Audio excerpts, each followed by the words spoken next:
Picture that. It's part 2, folks.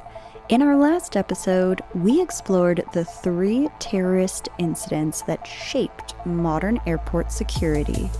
In every case, passengers and crew actually prevented the catastrophe. But those incidents did lead to the security measures that we all know: shoe removal, the 311 liquid rule, and full body scanners.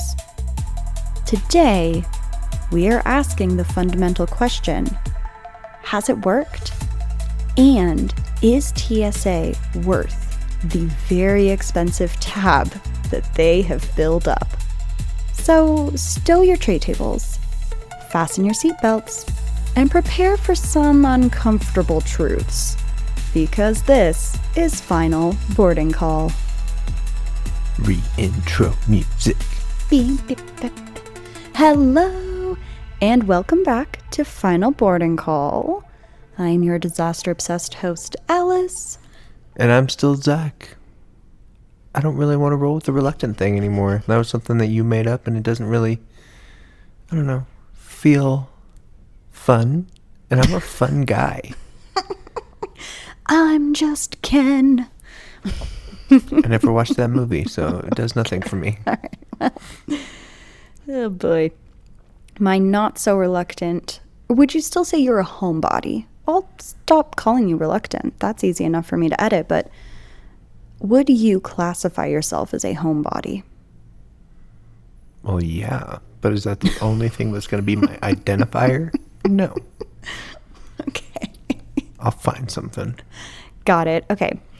If anybody has any ideas for fun taglines for Zach, and I know that much of our listener base knows Zach quite well, so go ahead and slide in our DMs or leave a comment. We're about to get some unhinged suggestions in the comments. Most of them will probably be my Facebook. Oh. It'll be okay. Okay. Before we dive in, quick reminder to all of our listeners, please, folks, rate, review, subscribe, and tell a friend. Honestly, I feel like word of mouth has been huge for us. We did just have a really amazing month in July for listenership, so we're really grateful. We got the best friends. We really do have the best friends. So, thank you all. We love you. Okay, before we fully dive into this episode, Zach, I want to acknowledge something. The elephant in the room. The elephant in the room, and that is that this episode is probably going to make people uncomfortable. It might piss some people off. I love that. Yes, and that's because, I feel like anytime you bring up a law enforcement anything, there's a little bit of controversy behind it by the very nature of what it is. Honestly, I think people that are even like thin blue line, all that stuff all day long, I don't think anybody likes TSA. I think it's okay. Okay. Well, whether this pisses you off or not, we're going to keep going. So I want to acknowledge it, but we're also going to do trigger the thing. warning. Trigger warning. You might be triggered, but you're going to learn something. So here we go. How well does the TSA actually work? Zach, that's the question. Based on our last 3, I'm going to guess not very well, since TSA catches nothing and it happens in the plane anyway. And all of a sudden, they're like, oh, we should have a rule against that. Oh my gosh. Okay. And I'm also going to give you a crazy statistic here. So in the intro, I mentioned that the TSA has accumulated quite a bar tab. Mm-hmm. It's been 23 years of TSA existing. The grand total is over 200 billion with a B dollars. So that's much, in my opinion. One might call that a buku buck. They might call that a buku buck. And here's the thing. If the TSA was like really doing some work, we could maybe justify something like that. But we're going to dive into it, and it's going to get pretty uncomfortable here. Okay. I'm already uncomfortable. Zachary. All right, we have data that we're going to talk about. So This is all facts, no printer, just so everybody's aware. all facts, no printers. I hate our printers still. The agency, the TSA, has its own undercover operations that they call Red Team. So this is where TSA investigators pose as passengers and they attempt to smuggle weapons and explosives through security to literally test whether they're going to get flagged. I want that job. It sounds pretty badass, right? All right, Zach, the results are catastrophically bad. 86% of the time, they get through. I wish it was that number. It's higher than that number. Let's talk Hilarious. let's talk about it. Okay, 2015 was the year that should have changed everything. The Department of Homeland Security Inspector General conducted comprehensive undercover tests at airports nationwide, send in these investigators with their fake weapons and their fake explosives. I don't know, maybe they were real. Through TSA checkpoints to see if the screeners would catch them. TSA officers failed to detect weapons, explosives, and other prohibited items in 95% of the test attempts, meaning that these items were only detected 5% of the time.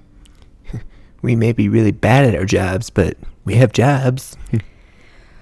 That's really, really bad. The failure was so spectacular that it actually led to the immediate reassignment of then acting TSA Administrator Melvin Caraway.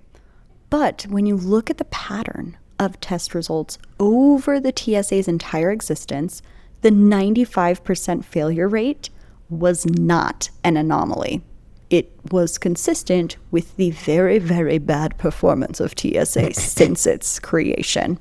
So let's rewind. It's 2004. What was happening in 2004? Oh my gosh, Britney, bitch. The TSA officials at San Francisco were caught alerting screeners when undercover tests were happening. Cheaters. They're cheaters. And they still failed. In 2006, Newark screeners failed 20 of 22 undercover tests, missing both guns and bombs. In 2010, ABC News found agents brought weapons through security 70% of the time at major airports. In 2011, Honolulu fired 36 screeners for regularly allowing bags through without even looking at them. Wow. Just like, don't care, just send it on through. Now, to give a wee bit of credit, because this sounds very harsh and mean, they do catch some real threats. In 2022, they intercepted a record 6,301 firearms at checkpoints. 88% of those were already loaded. Oh. So, hey, that's many. Yeah. And that's great. They also regularly find concealed weapons like knives hidden in cane handles, stun guns disguised as cell phones, which is like, oh, and blades embedded in belt buckles. And I just gotta say, people are getting very crafty. Honestly, I'm going to guess that this is still padded statistics, kind of like the COVID stuff, in my opinion. Whatever, This part that I'm pulling did come from the TSA website directly. Those numbers. Which makes it sound like it more so would be padded, but there's lots of people with belt buckles that have a little knife in them. Like, some people like to just be tactical and be prepared for some weird situations. And it's easy to forget having something like that, like the belt that you wear every day has a knife in it. You're still wearing that belt every day, and you go to the airport. So they're getting some inflated wins, I would say, by catching these people that just didn't think about it. Have you ever wanted a belt buckle with a knife in it? No. Okay, I was about to add that to your Christmas list. I think they're stupid, but people buy them. Okay. Would you rather have a belt buckle with a knife in it or a stun gun disguised as a cell phone? I think the stun gun disguised as a cell phone is super sweet.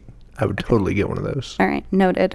If anybody's wondering what Zach wants for Christmas. Put it on the wish list. I'm going to be like an OnlyFans girl and like have an Amazon wish list on our linked website.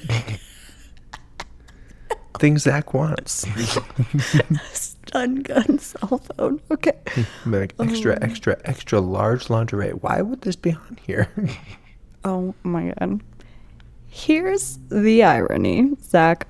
While failing to detect weapons 95% of the time in controlled tests, TSA scanners are incredibly sensitive to something completely harmless. Human sweat. I did have to get real patted down, and they talked about a strip search when I went through on the way back from Chicago without you. Yes, it is. It's literally called swamp crotch, this phenomenon. So they blamed it on my pants being too low, and I'm like, well, you made me take off my belt, you fucking imbecile. Pants too low or swampy crotch? Their millimeter wave scanners respond to moisture, leading to invasive pat downs for sweaty travelers. Why are you so wet down here? God. So we have a system in place right now that is great at detecting whether you're nervous, but terrible at finding like actual threats. Well, boogie. Beyond effectiveness, the TSA has generated an extensive catalog of abuse that would be shocking for any government agency. Are you ready for one that happened? You think the NYPD's bad? Wait till you say TSA. Oh my gosh. You ready for one that happened at DIA, Denver? Tell me. Okay. In 2015, 2 TSA employees at Denver International Airport coordinated to falsely flag attractive male passengers for invasive pat-downs. When an attractive man went through the scanner, one employee would signal his colleague to falsely trigger an alarm, requiring an enhanced pat-down involving extensive groin touching. Were these attractive female TSA workers? By chance? Not that it makes it better. I'm just curious. At least one of them was a male. Oh. The TSA fired both employees, but protected their identities to shield them from prosecution. Which is wild. Time magazine later interviewed a former TSA employee who called groping passengers business as usual within the agency. Have you ever had like a really invasive? Twice. Okay. I'm real good at the randoms. Oh my gosh. Well, this is actually a funny story, guys. Speaking of things that it detects that are complete nonsense, I was bringing a girlfriend a package of bath salts that we had made in Anguilla on a trip, and I flew home with them. She was out of room in her bag, and then I was flying to Dallas and bringing them to her, and they got flagged as, yes, this is a bomb. Like, you know how sometimes they pull stuff out of your bag and then they like swipe it with that sheet and they put it into the machine and it's like negative. Only on the way to Texas, though. They were fine with it when you left Anguilla. That's so true. So true. Not flagged in any way, shape, or form in Anguilla. But yeah, the Colorado Springs airport, they pulled it out. And I was like, literally like, okay, this is not a big deal. That happens when I fly with candles or when I fly with anything kind of organic material. Well, it came back as a fucking bomb, Zach. And I think I told you this, but they brought out like the bomb squad guy that works at the airport. And this was not just like a casual, like, oh, we're going to rub between your legs real quick. I got frisked in a way that was wild. Needless to say, folks, it wasn't a bomb. Surprise. Stop being such a sketchy individual. I'll tell you what. God, it was wild. Let's talk about theft. How much TSA steals from people? Mm-hmm. This is actually a question that I have had. Well, from 2010 to 2014, passengers reported 25,016 incidents of theft from luggage. Yes, this is from the luggage. This is when you get those little slips, except I doubt they're putting a slip in the ones that they're stealing from. But do you ever get those? I bet they do. That would cover them even more. They'd just be like, your bag was randomly searched, so we had to open it. I'm sure, like, if they're stealing stuff from there, I would absolutely put that slip in there and be like, oh, maybe it just fell out. We'll see if we can find it. No way. I wouldn't want them knowing that I'd opened their bag.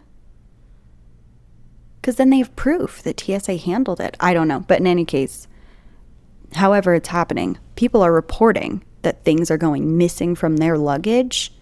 And by 2011, 500 TSA agents had been fired for stealing. So that's wild. Despite over 400 theft reports in Pittsburgh alone, not a single arrest was made. Sounds right. The TSA does not share theft reports with police as a matter of policy. Man, somebody at that Pittsburgh airport had some sticky fingers. Former TSA agent Pathias Brown admitted to stealing over $800,000 worth of items, saying that it was very convenient to steal due to poor agency morale.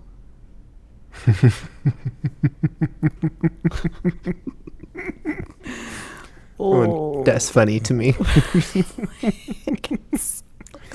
I was just so bored and everybody was so mean that I just stole everybody's stuff. I hate my job, so I just stole a bunch of jewelry.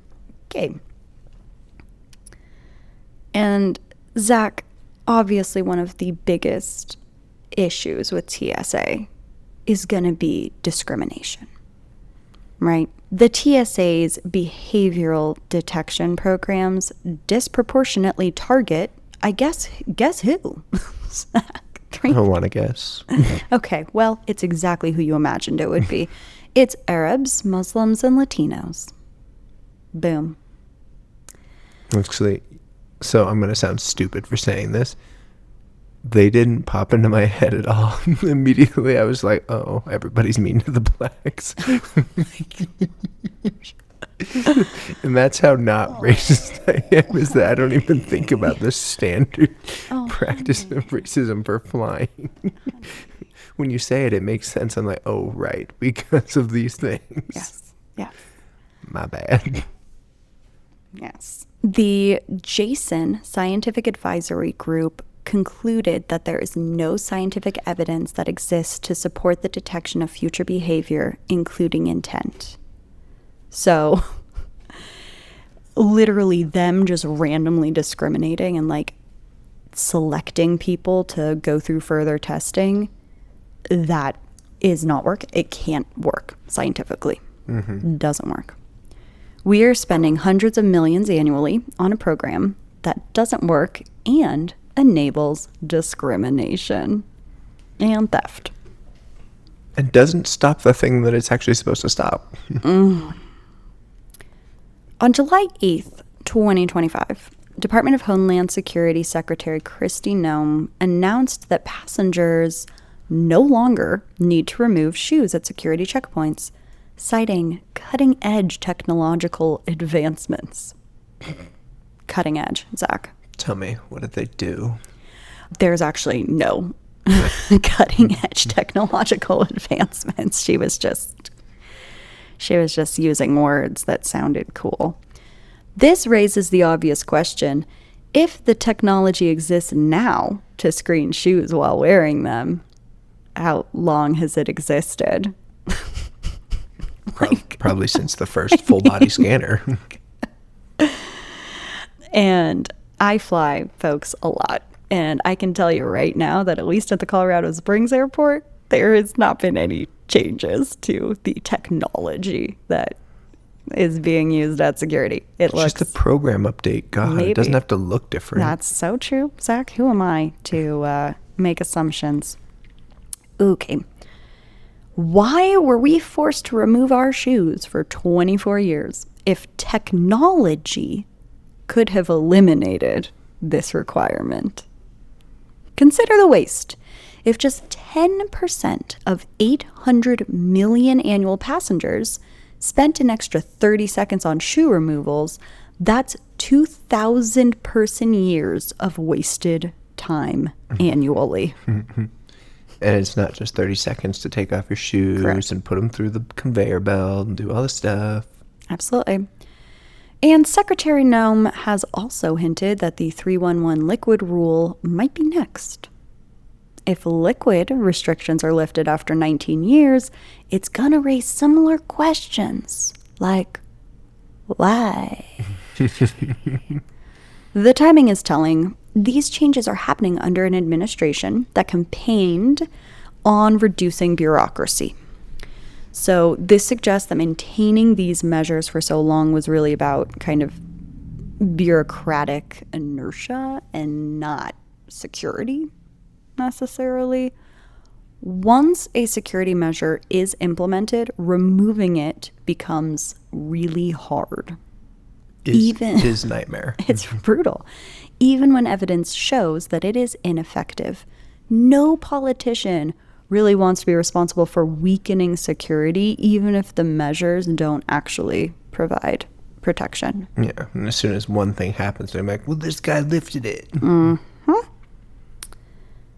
So, Zach, we've come full circle to the question.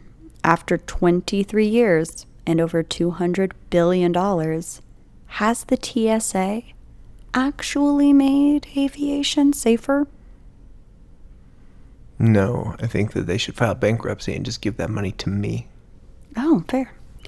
We are going to do a pro-con list with our listeners right now. So the evidence against TSA is that it has a 95% failure rate in detecting actual threats. All major post-9/11 aviation terrorist attempts were stopped by factors other than TSA screening. Although, that one I will give a caveat because you can't prove a negative. So, to be fair, one of those loaded guns, for example, that they stopped, that could have been some sort of incident. So, we'll give them a wee bit of credit there. Or it could have been some guy that has a concealed carry and forgot to leave it at home. Or that. And, I think when they're talking about major terrorist attempts, they're maybe talking about explosives. Yeah. Cornell researchers suggest TSA measures may have increased overall transportation deaths by encouraging more dangerous driving.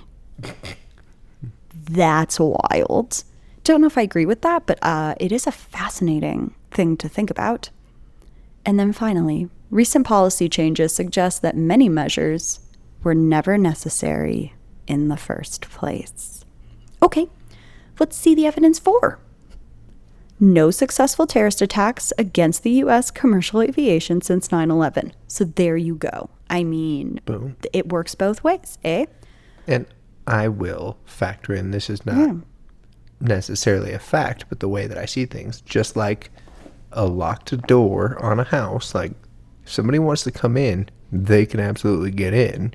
But it's kind of keeping the honest people honest. You have to be dedicated to your cause to really try to smuggle bombs through. I completely agree. I totally agree with you. 100%. And that is actually my next bullet point. A possible deterrent. I win. A possible deterrent on potential attackers. Man, Zach, you're reading my mind. And then reinforced public confidence in flying. It did do that. It did do that. Yeah. I mean, after 9/11. Well, nobody wanted to fly for a while. Fuck no. And then all of a sudden there's all these rules and screens and things. And like, your general good person is going to see TSA inspect. How would I get anything through? They're so good. Totally. But do you want to know what the most effective post 9/11 security improvements were? Background checks. Oh, that's a really good guess, actually. But they are reinforced cockpit doors. Oh, yeah. Because if people if you can't just kick open the plastic door. If you can't infiltrate the cockpit, you're going to have a much harder time taking over an airplane. And then also the cultural change ending passenger compliance with hijackers. So as we heard actually in some of the stories that we told last week, it was passengers who stopped shit from happening on the airplanes.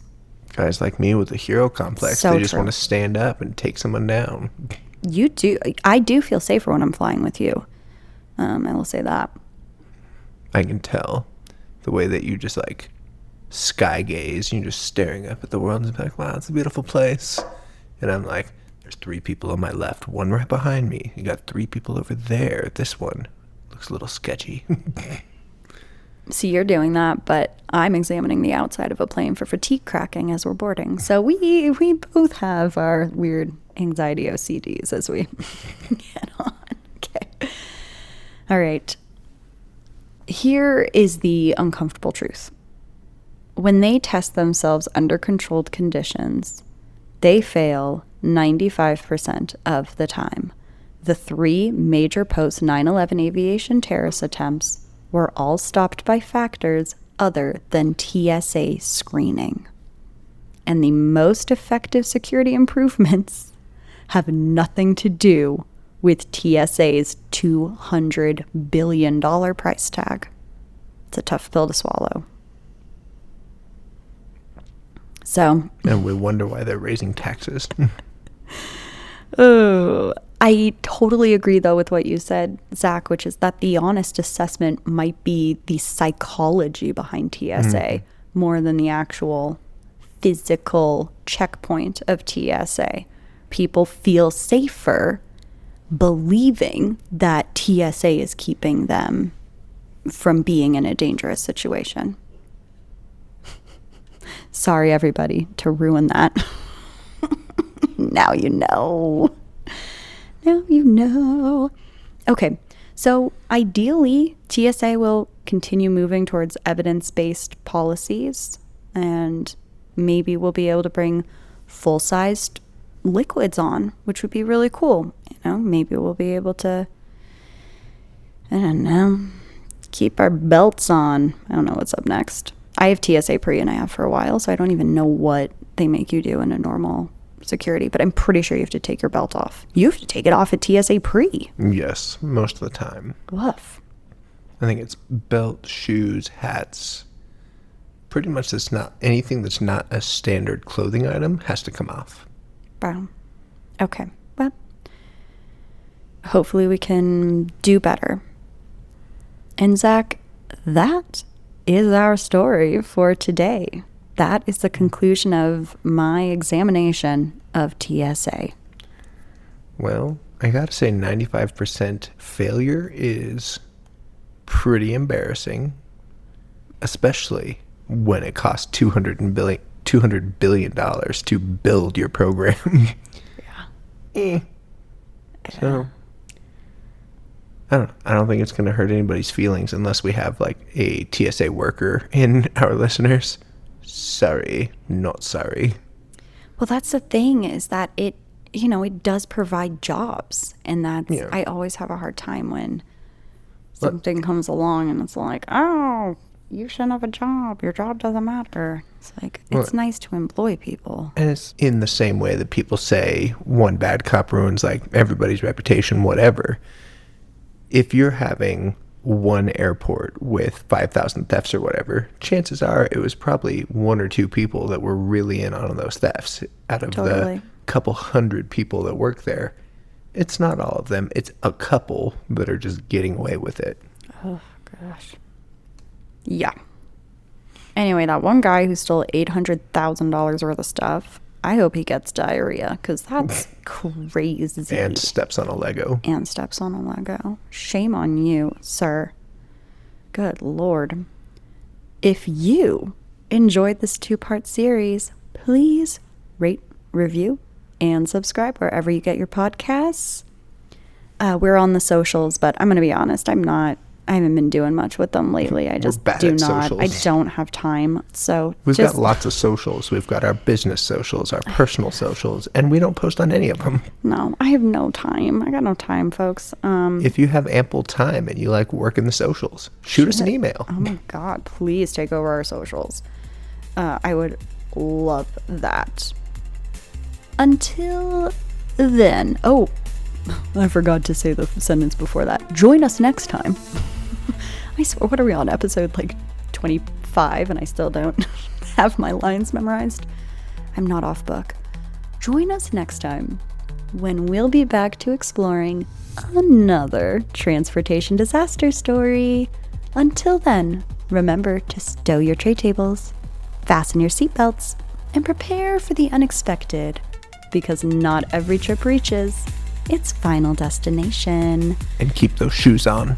And keep your shoes on. I don't want to see your stinky feet in the airport. You can't see that they're stinky. They just are. Well, they know when you go through the body scanner. Yeah, that's true. They know. Sweaty. And goodbye. Goodbye.